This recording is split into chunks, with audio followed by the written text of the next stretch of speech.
Louvado seja o nome do Senhor Jesus Cristo. Retornamos aqui os nossos estudos, a mensagem do Novo Testamento de Mateus a Filemão. Vejamos aí nos slides.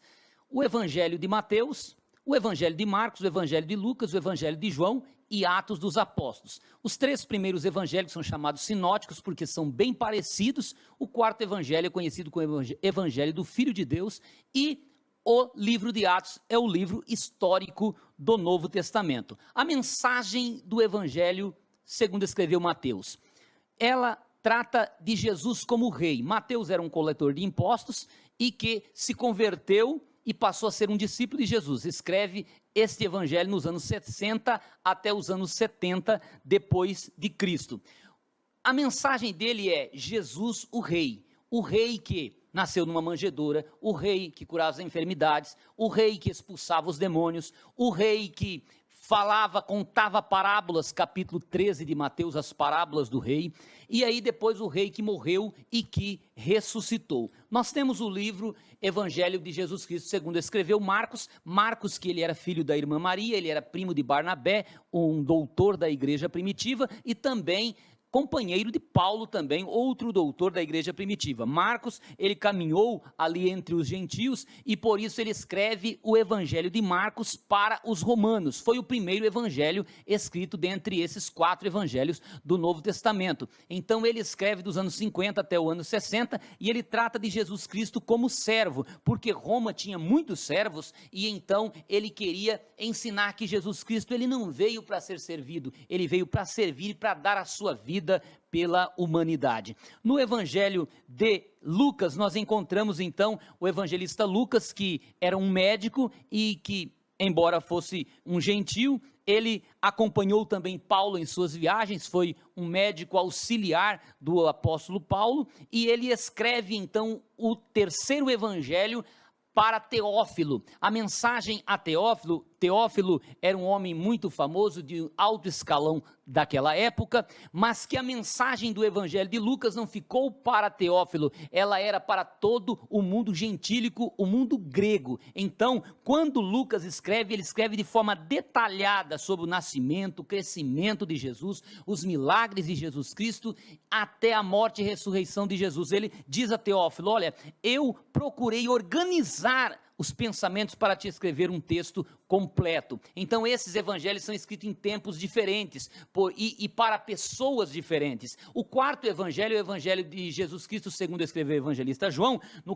no ano 85 a 90, imagine, já no final do século, os demais discípulos já tinham morrido, e João estava ali ainda vivo, na ilha de Patmos. Ele escreve lá o Apocalipse, e pouco antes ele está escrevendo agora o evangelho segundo João, ele que também foi pastor na cidade de Éfeso. E então, quando ele escreve sobre Jesus, o Filho de Deus. O tema de João é Jesus, o Filho de Deus, porque ele não tinha intuito de falar sobre um Jesus humano, terrenal, porquanto ele queria mostrar que Jesus veio para salvar a humanidade. Aí nós percebemos, por exemplo, em João capítulo 1, quando ele diz, no princípio era a palavra estava com Deus e a palavra era Deus, porque o mundo helenista, ele acreditava que Deus era a força da palavra. Então João, com muita inteligência, ele pega essa parte e começa a falar, no princípio realmente era a palavra, e a palavra era o próprio Deus, e a palavra se fez carne. No capítulo 2 ele vai falar sobre o milagre em Caná da Galileia, milagre que os outros evangelistas não contaram. No capítulo 3 ele vai falar sobre nascer de novo, dizendo, Nicodemo, se você não nascer de novo, de maneira nenhuma você pode ver o reino de Deus. No capítulo 4 ele fala para a mulher samaritana, essa água que você bebe, você volta a ter sede, mas a água que eu lhe der, bebendo você dela, nunca mais você terá sede. No capítulo 5 ele vai e opera um milagre ali no tanque de Betesda para aquele paralítico. No capítulo 6, no versículo 48, ele diz, eu sou o pão da vida. No capítulo 7 e versículo 37 a 39, ele diz, quem crer em mim, venha e beba da água que eu lhe der, porque aquele que beber da água que eu lhe der vai fazer nele uma fonte que salta para a vida eterna. Então Jesus, a água da vida, o divino. No capítulo 8 ele perdoa a mulher samaritana. No capítulo 9 ele cura um cego e diz, porque eu sou a luz do mundo, eu vim para dar luz. E aí no capítulo 10 ele diz, eu sou o bom pastor e o bom pastor dá a vida pelas ovelhas. No capítulo 11 ele ressuscita Lázaro. No capítulo 12 ele é ali ungido por Maria, quando Maria unge os seus pés, um fato extraordinário e de muita gratidão. No capítulo 13 ele lava os pés dos discípulos. No capítulo 14 ele diz, não se turbe o vosso coração, crede em Deus, crede também em mim, na casa de meu pai há muitas moradas. No capítulo 15 ele diz, eu sou a videira verdadeira, meu pai é o lavrador.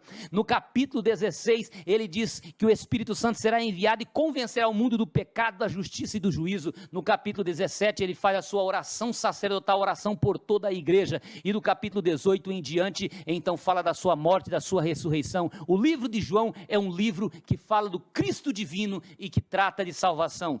O livro de Atos, que é o livro histórico, ele foi escrito pelo evangelista Lucas, também é uma continuidade do texto, quando Lucas diz assim, eu fiz o primeiro tratado, ó Teófilo, agora estou fazendo o segundo, e ele começa a contar a história da igreja detalhadamente para Teófilo. Na verdade, repito, não exatamente para Teófilo, ele sabia que isso abarcaria todo mundo gentílico, todo mundo grego, toda a igreja. Então ele registra 30 anos da história da igreja, falando ali da ascensão de Jesus, do dia do Pentecoste, falando da cura na Porta Formosa, da libertação de Pedro na prisão, dos mártires Tiago, do mártir Estevão, falando das 3 viagens do apóstolo Paulo e todo o trabalhar de Deus na igreja primitiva. E aí nós temos a carta agora aos Romanos, no próximo slide aí, nós temos todas as cartas aí, ou epístolas paulinas, que são 13 epístolas paulinas que vão aí, epístola aos Romanos, Coríntios, Gálatas, Efésios, Filipenses, Colossenses, 1ª e 2ª Tessalonicenses, 1ª e 2ª Timóteo e Tito e Filemão. Então, a carta aos Romanos, ela é a carta que tem como tema justificação pela fé. Interessante que os romanos, eles não moravam, Paulo não fundou a igreja lá em Roma. Os romanos, eles estabeleceram uma igreja e Paulo queria muito visitá-la, mas por não ter condições, agora ele escreve uma carta para aquela igreja em Roma. E no capítulo 16, ele cita o nome de vários irmãos ali, como se ele tivesse um conhecimento profundo daqueles irmãos, e realmente ele tinha. Por quê? Porque em suas viagens missionárias, as pessoas se convertiam e se espalhavam pelo mundo, e esses provavelmente foram os fundadores daquela igreja que estava em Roma, e que ele escreve essa carta, dizendo, eu não me envergonho do evangelho de Cristo, porque é poder de Deus para a salvação de todo aquele que nele crê, falando que o justo viverá pela fé, falando que todos pecaram e destituídos estão da glória de Deus, mas são justificados pelo sangue de Jesus Cristo. Então é uma carta que ajuda o novo convertido, as pessoas que estão começando a entender a regeneração, a justificação, a santificação, a nossa filiação com Deus. Na próxima carta, a carta aos Coríntios, 1ª e 2ª Coríntios. A carta 1ª Coríntios foi escrita no ano 56 depois de Cristo e foi escrita lá em Éfeso. Paulo escreve essa carta porque Paulo havia ficado 1 ano e 6 meses ali na cidade de Corinto, mas agora ele está em Éfeso, e lá de Éfeso ele escreve essa carta aqui para os irmãos que estão em Corinto. Aqui em Corinto havia muita corrupção, muita imoralidade. A história registra que tinha um templo lá que se adorava a prostituição, onde havia 1000 prostitutas. Então quando as pessoas se convertiam, vinham para a igreja e muitos problemas tinham que ser resolvidos. Então nós vamos ver uma igreja cheia de problemas, mas uma igreja que havia, ou que tinha todos os dons espirituais, e que Paulo trabalha para doutrinar aquela igreja, e que nos ensina muita coisa. O Espírito Santo sabia disso. E aí nós temos a 2ª carta aos Coríntios, que foi escrito não agora de Éfeso, mas escrito aqui da Macedônia, quando Paulo envia Tito como portador desta carta. E Paulo está escrevendo esta carta porque lá em Corinto surgiam uns falsos doutores, umas pessoas que queriam desfazer da autoridade apostólica de Paulo. Então Paulo escreve essa carta defendendo o seu apostolado, e provando para aqueles irmãos que ele não vinha com palavras de sabedoria humana, mas que o que ele trazia era algo que ele recebeu de Deus. E ele dizia assim: olha, e vocês me conhecem, passei 1 ano e 6 meses aí, e vocês também sabem o quanto eu sofri.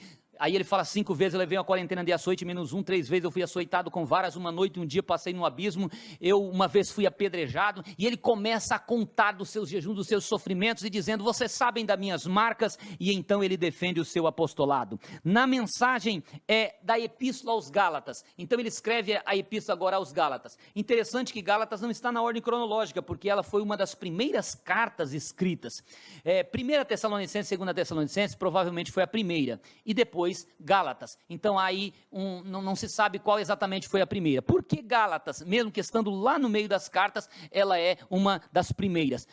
Gálatas, ela foi escrita para defender a fé cristã, falando da justificação pela graça, se opondo àqueles judaizantes que proibiam a alimentação com carnes, proibiam ficar sem guardar alguns dias da semana, luas novas, circuncisão. Então era um povo ainda complicado, que trouxeram tanto de coisa do judaísmo, e agora Paulo vem para resolver esse problema. E além disso, Paulo fala: vocês precisam andar no Espírito, e diz: porque as obras da carne são manifestas, quais são prostituição, impureza, lascívia, idolatria, feitiçaria, inimizade, porfia, emulações, iras, pelejas, dissensões, heresias, glutonarias e bebedices e coisas semelhantes a essa, que eu declaro que os que praticam tais coisas não herdarão o reino de Deus. Ele foi muito enfático. Ele diz: mas o fruto do Espírito é gozo, paz, alegria. E aí ele fala sobre esses 9 gomos do fruto do Espírito, que estão em Gálatas 5 e 22. Então uma mensagem para combater os judaizantes ali de toda aquela religião da Galácia. E aí nós temos as epístolas aos Efésios e Filipenses. As cartas aos Efésios, Filipenses, Colossenses e Filemão são chamados cartas de prisões, porque Paulo escreve depois que ele fez a sua 3ª viagem missionária. Então ele passa por Jerusalém, vai para Cesareia, preso, e de Cesareia vai para Roma. No ano 61, então, ele escreve essas 4 cartas. E quando ele escreve a carta aos Efésios, como disse, Éfeso era uma cidade muito grande, com mais de 300 mil habitantes na época, e Paulo faz de Éfeso o seu centro de evangelização. Ele fica 3 anos naquela igreja. Na sua 2ª viagem missionária, ele passou por lá, e na 3ª ele parou muito tempo ali, porque ele sabia que era estratégia para ganhar o mundo naquela época. E então agora ele está em Roma, e ele escreve a carta aos Efésios no ano 61, como a coroa dos escritos de Paulo. Então ela traz instruções extraordinárias para a igreja, porque serviriam para tantas outras igrejas. E o tema dessa epístola é a igreja em regiões celestiais. Depois ele escreve a carta aos Filipenses.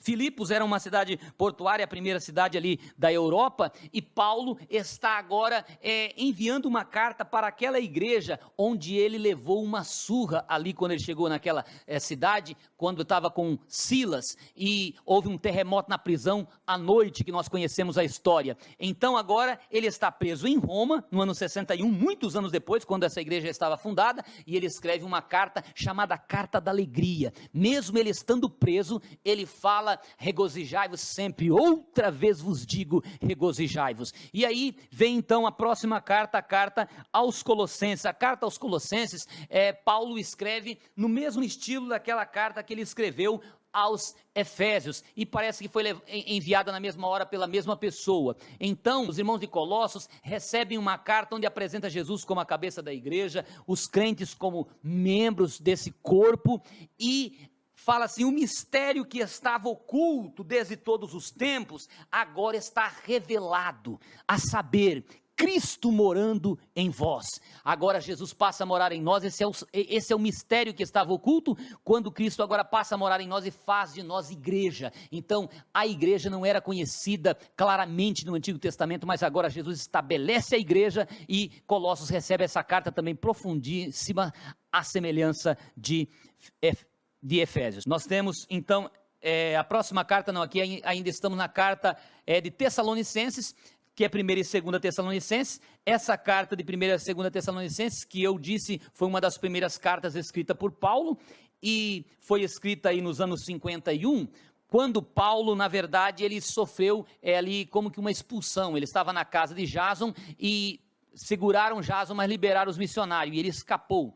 Quando ele chega na próxima cidade, em Atenas, ele diz assim: Timóteo tem que voltar lá porque a situação não ficou boa, precisava completar mais alguma coisa. E aí Timóteo volta então a Tessalônica e depois se reúne com ele cá em Corinto, onde se encontraram. E daqui de Corinto, então Paulo escreve a carta aos Tessalonicenses, tanto a primeira carta quanto a segunda carta. E essas duas cartas, a primeira fala do arrebatamento da igreja, carta extraordinária, entre tantas instruções de santidade e tudo mais. Aí vem o arrebatamento da igreja. E na segunda carta vai tratar também enfaticamente do assunto da vinda de Jesus, que é a segunda fase da segunda vinda de Jesus, em decorrência do homem do pecado que está ali, o anticristo. Então a segunda carta aos Tessalonicenses, embora seja uma das primeiras cartas, se não a primeira ali escrita por Paulo, elas já tratam do arrebatamento e do anticristo, da segunda vinda de Jesus e desse homem do pecado que vai estar atuando na grande tribulação. E aí nós temos a mensagem então da primeira carta e segunda carta a Timóteo. A primeira carta e segunda carta a Timóteo, elas são escritas para um pastor, porque Timóteo é pastor, e também Tito. Então são 3 cartas escritas para pastor.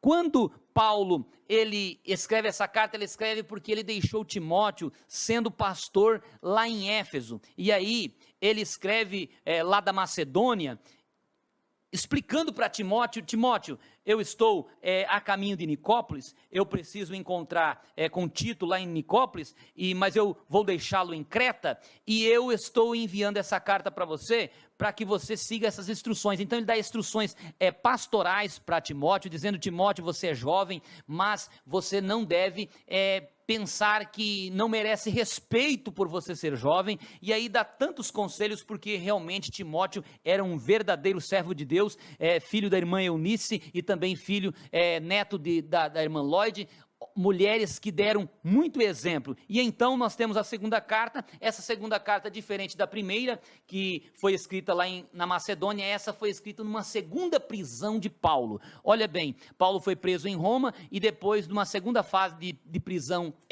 em Roma, que provavelmente ele foi ali para Nicópolis, de Nicópolis ele voltou para Macedônia, e cá na Macedônia, em Troade, ele deve ter sido preso. Não há um esclarecimento sobre isso, mas a Bíblia diz: quando ele está preso, ele fala assim: traga-me os pergaminhos que eu deixei lá na casa de Carpo, em Troade, traga também a capa, aqui está muito frio. Então dá a entender que ele foi pego ali de alguma maneira e levado preso de Troade, ali na Macedônia. Então quando ele está lá nessa prisão em Roma, já nos seus últimos dias para ser decapitado, ele escreve essa carta a Timóteo como últimas palavras profundíssimas, e que nós precisamos dar muito valor. E ele conclui: já estou sendo derramado como libação, o tempo da minha partida está próximo, combati o bom combate, acabei a carreira, mas guardei a fé. E aí nós temos a epístola a Tito. A epístola a Tito, Paulo diz assim: olha, eu deixei você, Tito, aí em Creta, para você organizar a obra aí em Creta, estabelecendo bispos, pastores. Então ele dá uma instrução semelhante à que ele deu instrução a Timóteo, dizendo para respeitar os mais idosos, como atender os novos, como atender a cada faixa etária de pessoas. É extraordinário também. São apenas 3 capítulos, mas falam da vinda de Jesus Cristo, fala da graça que há manifestado, trazendo salvação a todos os homens. E aí nós temos a última carta do apóstolo Paulo, que é a Filemon. Essa carta é aquela carta que Paulo está lá na sua primeira prisão em Roma, no ano 61, que faz parte das 4 cartas, e quando ele está lá, chega um rapaz chamado Onésimo, que sai lá da casa de Filemon, anda centenas de quilômetros e vem para cá, para Roma, e quando chega aqui em Roma, acaba se convertendo pelo ministério de Paulo. Paulo descobre que ele é um escravo fugitivo, a pena dele deveria ser a morte, mas Paulo aconselhou e ele entendeu o conselho. Paulo devolve ele à casa de Filemon, dizendo: perdoa ele aí, se ele te deve alguma coisa, coloca na minha conta, recebe ele como você estivesse recebendo a mim, uma lição de perdão extraordinária, que servia também para os grandes patrões daquela época, que não viam opção para perdoar um escravo ou qualquer outra pessoa, mas aqui no livro de Filemão, Paulo dá essa lição direcionado pelo Espírito Santo. E aí nós temos as mensagens então das epístolas gerais e também do Apocalipse. A mensagem aos Hebreus foi escrito em 64, a 68 depois de Cristo, essa carta aos Hebreus, ela fala sobre a superioridade de Cristo, superioridade sobre os anjos, superioridade sobre Moisés, superioridade sobre o sacerdócio arônico, um sacerdócio semelhante o sacerdócio de Melquisedeque, fala da superioridade da aliança que ele trouxe sobre a aliança antiga, que era o Antigo Testamento, e fala sobre a fé, a galeria dos homens e mulheres de fé, ali do capítulo 11, e fala no capítulo 12 ainda essa continuidade, dizendo que nós que estamos rodeados de uma tão grande nuvem de testemunha, deixemos os embaraços e pecado que estão de perto nos rodeia, e ele ainda diz, não abandonando a nossa congregação, como é costume de alguns. E aí nós temos a epístola a Tiago, tem 4 Tiagos na Bíblia, mas esse Tiago é aquele Tiago do concílio de Jerusalém, esse Tiago é o Tiago meio-irmão de Cristo, ele escreve essa sua carta, dando exemplos práticos sobre o cuidado com a língua, sobre o cuidado com o dinheiro, sobre o cuidado para adquirir sabedoria, sobre unção com óleo, e sobre conselhos práticos que nós no dia a dia precisamos ter. O Tiago, ele é um provérbios do Novo Testamento, então o Tiago é um provérbio do Novo Testamento, leia ele porque tem ensinos práticos. Depois nós temos 1 e 2 Pedro, que foi escrito no ano 63, interessante que Tiago foi um dos primeiros livros escritos do Novo Testamento, observe só, o Tiago foi um dos primeiros livros, foi escrito antes ainda que os apostólicos, agora, que o do apóstolo Paulo, agora 1 Pedro já é escrito lá no final, no ano 63, pouco antes de ele ser martirizado, e 2 Pedro, ele já está lá em Roma, onde ele também é martirizado no ano 66 ali, nessa época, a partir do ano 66, é que ele escreve 2 Pedro, então 1 Pedro vai falar sobre sobriedade, santidade, temor, amor, crescimento, vai falar que o diabo anda em nosso derredor rugindo como leão, que nós precisamos vigiar, e instruções extraordinárias, são apenas 3 capítulos, mas com instruções extraordinárias, e 2 Pedro vai falar sobre falsos mestres, e que esses falsos mestres precisam ser combatidos, e que quem está seguro na palavra e na doutrina verdadeira, combate eles com facilidade, porque Jesus Cristo virá, e ele diz assim, e a vinda de Jesus será como ladrão, e os céus passarão com grande estrondo, e a terra e as obras que nela há se queimarão, e ele pergunta em vocês, o que deverão ser em obra, em caridade, em ação, em piedade? É uma pergunta maravilhosa. E aí nós temos então a 1ª, 2ª e a 3ª epístola de João. João é aquele apóstolo que agora escreve já na idade, assim como ele escreveu o Evangelho de João, ele escreve essas 3 cartas e escreve Apocalipse. E ele escreve isso lá para os anos 90, ele fala da comunhão com Deus, e ele trata, e a história diz que ele era velhinho, ele sentado numa cadeira, ele dizia filhinhos, e ele ensinava nessa instrução, e a carta também trabalha com essa ação, com essa forte graça de amor. Então ele fala sobre o amor, ele é o discípulo amado de Jesus, então sobre amor, ele é o homem para ensinar, o homem usado por Deus para ensinar. E aí na sua 2ª carta, ele fala sobre aprovação por caminhar na verdade, falando sobre a obrigação de amar uns aos outros, repete sobre o amor de novo, e fala sobre a cautela que se deve ter com os falsos mestres. Isso era um perigo naquela época e um perigo ainda hoje. E aí na sua 3ª missiva, sua 3ª carta, ele então endereça ela a Gaio, elogiando-o por sua hospitalidade, encorajando-o na sua vida cristã. Gaio, ele era um presbítero, e ele então recebe instruções ali do apóstolo João, e depois ele escreve então a sua epístola ele escreve o seu livro de Apocalipse. Mas antes do livro de Apocalipse, por ordem, nós temos aí Judas. Judas também era um meio-irmão de Cristo, e ele escreveu uma carta com apenas 25 versículos, mas esta carta, ela traz coisas extraordinárias, fala de Enoque, o 7º depois de Adão, profecias de Enoque, da vinda de Jesus. A Bíblia não importa a quantidade de versículos, o que importa é a profundidade. Então Judas nos traz também grande profundidade, e aí depois nós encerramos com o livro de Apocalipse, o livro que é o livro das revelações, e que trata para nós dos 7 selos, das 7 taças, das 7 trombetas por ordem, depois das 7 taças, fala sobre o milênio, fala sobre o trono branco, e fala sobre o novo céu e sobre a nova terra.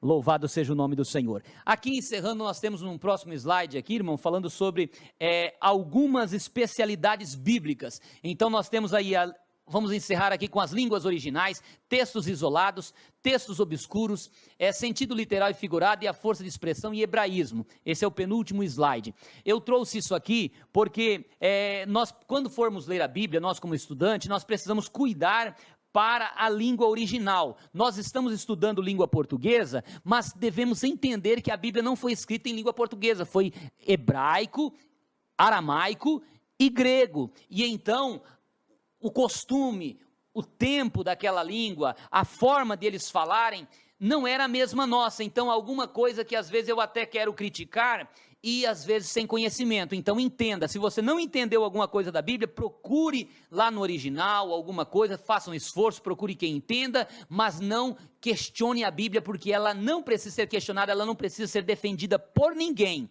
ela precisa apenas ser pregada e anunciada. E aí nós temos textos isolados, por exemplo, o Salmo 137, versículo 9, quando eu li eu me assustei pela primeira vez, eu era criança, e dizia assim: bem-aventurado aqueles que pegarem em seus filhos e der com eles nas pedras. Eu falei, meu Deus, e ainda eu não entendi muito bem, os seus com teus, é diferente, né? E aí, só que, tanto um quanto o outro seria problema. Mas está falando de quem ali? Está falando de Babilônia, porque Babilônia tinha destruído totalmente Israel. Então, naquela época havia as orações imprecatórias. Hoje o crente não pode mais fazer oração imprecatória, que quer dizer pedir o mal para ninguém. Isso hoje é chamado de oração de feiticeiro, né? Então, nós temos que tomar cuidado. Mas naquela época ela era permitida e tinha a sua finalidade, e portanto, os filhos que eram para ser batido nas pedras, eram os filhos da maldosa Babilônia. E aí então nós temos textos obscuros. O que é um texto obscuro? Eu não entendi o texto, e aí por falta de hermenêutica eu crio confusão. Por exemplo, Jesus Cristo é a pedra, e ele fala sobre esta pedra, ele fala para Pedro, sobre esta pedra. E aí como que eu sei que a pedra é Jesus? Que ele está dizendo dele, dessa afirmação dele? Ali no texto você não vai entender isso, mas aí você vai olhar o próprio Pedro dizendo assim, em Atos capítulo 4, dizendo, ele é a pedra que os edificadores rejeitaram. Lá em 1 Pedro capítulo 2, o próprio Pedro vai dizer assim, nós somos pedras vivas, mas Jesus é a pedra principal e fundamental. Então aí a gente já vai entender que quem é a pedra é o próprio Jesus. E aí nós temos, por exemplo, 2 Samuel 2:30, quando eu li eu também me assustei, e lá está dizendo assim, olha, eu disse que eu ia te honrar, mas agora não vou te honrar mais. E eu falei, mas como que Deus fala uma coisa e volta atrás? Eu era criança também, com 14 anos eu havia lido a Bíblia 2 vezes, e aí eu fiquei assustado ali, falei, nem vou falar com meu pai, que meu pai vai ficar meio duvidoso, ele como obreiro, e aí fiquei quieto. Mas daí quando eu cheguei na frente, eu entendi pelo contexto, que lá atrás Deus tinha dito, que se Israel, se o sacerdócio de Eli, ele respeitasse a Deus, Deus ia manter ele em continuidade, mas se ele desrespeitasse, então ele seria tirado da linhagem sacerdotal. E aí, aqui no texto de 1 Samuel 2:30, estava ali só dizendo assim, eu disse que eu ia te honrar, mas não vou te honrar mais. Então, na verdade, o contexto estava lá, a Bíblia precisa ser lida no seu contexto. Sentido literal ou figurado, ou força de expressão. A Bíblia diz que Deus está vendo, que Deus desceu para livrar Israel, mas Deus não é o homem, Deus não tem olhos como nós, cabeça como nós, mão como nós precisamos entender isso, ele é espírito, importa que quem o adore em espírito e em verdade. É claro que a Bíblia diz em Filipenses capítulo 3, versículo 19 a 21, que nós chegaremos no céu e veremos Jesus da maneira que ele é, na forma que ele é. Jesus tem um corpo, e nós vamos ver, isso não é momento de a gente trabalhar essa situação aqui, mas tenho que entender que corpo espiritual é espiritual, e corpo carnal é corpo carnal. Então tomemos cuidado com força de expressão, quando a Bíblia diz, por exemplo, Deus se arrependeu, e depois em outro texto diz que Deus não é homem para que minta, nem filho do homem para que se arrependa. Então arrependimento ali é uma ação que é por conta do homem. Quando o homem se arrepende, aí Deus já lá de antemão tem uma promessa, que se o homem se arrepender, ele vai agir. Então quando eu me arrependo, Deus age, ou quando eu peco, Deus muda a situação, mas não é porque ele muda, é porque ele já tinha dito que quando eu mudo, ele vai mudar lá, porquanto ele tem uma lei que é justa e não pode tender nem para um lado nem para o outro. E nós temos os hebraísmos. O que é um hebraísmo? Hebraísmo, por exemplo, a Bíblia diz lá em Lucas 14:26, se alguém vier após mim e não aborrecer pai e mãe. Ora, Jesus nunca disse para aborrecer ninguém. Como que ele isso é um hebraísmo. Na língua hebraica, nós temos, por exemplo, quando um judeu vai falar assim que alguém é pacífico, bem disposto, filho da paz, ele chama de filho da paz. Quando ele vai dizer que uma pessoa é entendido, ele fala ele é filho da luz. Quando ele vai dizer que uma pessoa é desobediente, ele fala ele é um filho da desobediência. Então, é um costume, é uma cultura judaica, e nessa cultura judaica, por exemplo, aborrecer pai e mãe, ele tem um sentido de dizer assim, ó, aquele que amar mais o pai e a mãe do que a mim, somente isso.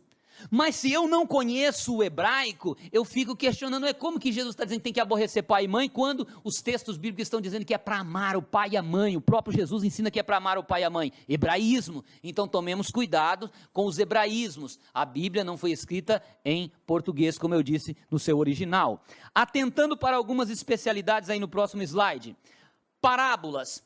As parábolas, meus irmãos, elas não têm um ensino literal como os demais ensinos doutrinários. Então eu preciso ler cada ensino da Bíblia e entender se aquilo é doutrina, se aquilo é uma história, se aquilo está com o sentido de trazer uma ilustração, uma parábola, como que é. Então as parábolas, elas precisam ser estudadas para entender o que Jesus queria dizer com aquela parábola, e não para trazer lição para o dia a dia, interpretando ela do meu jeito. Eu não tenho direito de interpretar, parábola não me dá esse direito. Então, tomem cuidado com parábolas na hora de interpretar ou pregar. Às vezes o pregador fica montando ali como se fosse um texto literal. O texto literal você tem esse direito, mas a parábola você não tem. Nos tipos, o que é um tipo na Bíblia? Tipo, por exemplo, José é um tipo de Cristo. Ele recebeu o nome de Zafinat Paneia, que significa Salvador do mundo. Então, Isaac é um tipo de Jesus, foi até lá no momento obediente, até a hora que o pai dele colocou ele sobre o altar e levantou o cutelo, Deus bradou lá de cima. Então ele é um tipo de Cristo, o tipo vem antes do antitipo. Então quem é o antitipo? O antitipo é Cristo, onde cumpriu-se o tipo. Então nós temos vários tipos na Bíblia e antitipos, não somente de pessoas, mas sacrifícios. Os sacrifícios eram um tipo do sacrifício que vem lá, a Páscoa é um tipo do antitipo, Santa Ceia. Então nós temos os tipos na Bíblia e precisam ser entendidos. Acrósticos. Quando eu olho o Salmo 119, ele tem 176 versículos dividido em 8. Então são as 22 letras do alfabeto hebraico. Ele é feito em forma de acrósticos. O livro de Lamentações também, o primeiro, o segundo e o quarto capítulo é feito em forma de acrósticos das 22 letras do alfabeto hebraico. O capítulo 3 tem 66 versículos que triplicou os 22 as 22 letras do alfabeto hebraico, então deu 66 versículos, e o quinto capítulo, ele tem 22 versículos também, mas não é um acróstico. Então nós, quando lemos uma poesia na Bíblia, a Bíblia com poesia, que é o próximo tópico agora, falando poesia, eu preciso entender que está se tratando de uma poesia, e não de um texto qualquer. A poesia, ela tem a finalidade, ela é um texto literário que tem uma composição em versos, é estruturada de forma harmoniosa, e é uma manifestação de beleza e estética. Então, quando ela quer transparecer, ou demonstrar, ou externizar beleza, eu preciso entender que tem um assunto de beleza ali, não só tentar interpretar do meu jeito. Então, eu preciso conhecer o que é uma poesia também na Bíblia. E aí nós temos, por fim, alegoria. Ainda falando de poesia, vocês sabem, o livro de Jó, Salmo, Provérbios, Eclesiastes, Cantares de Salomão, e também Lamentações são poéticos. Mas observe o livro de Salmo, ele é hino, os hinos são poesias, né, maravilhosas, né, e ensinam mensagem extraordinária. E aí, por fim, nós temos então a alegoria. O que é uma alegoria? Muitas alegorias são contadas na Bíblia. A alegoria, ela é uma metáfora, só que é uma metáfora com um texto completo, um texto todinho. Então, nós temos a metáfora lá, por exemplo, nos dias dos juízes, veio uma árvore, a videira, e depois veio a oliveira, e aí pediam: oliveira, governa sobre nós. Oliveira, não. Videira, governa, não. Aí veio o espinheiro. Espinheiro, não tem ninguém para governar, governa você. Aí o espinheiro, que era Abimeleque: eu governo sim. E aí destruiu todo mundo. Então são alegorias na Bíblia. E aí nós temos aqui muitas alegorias em Ezequiel. Por exemplo, Ezequiel 24, tem aqui uma alegoria em que Ezequiel compara a cidade a uma panela, como nós falamos já hoje sobre essa panela, né? E aí nós temos outros, Salmo 80, João 6 e João 10 também, que é uma alegoria lá, eu sou o bom pastor, e o bom pastor dá vida pelas ovelhas. Então, que Deus abençoe, muito obrigado, em nome de Jesus, assim nós encerramos, a paz do Senhor.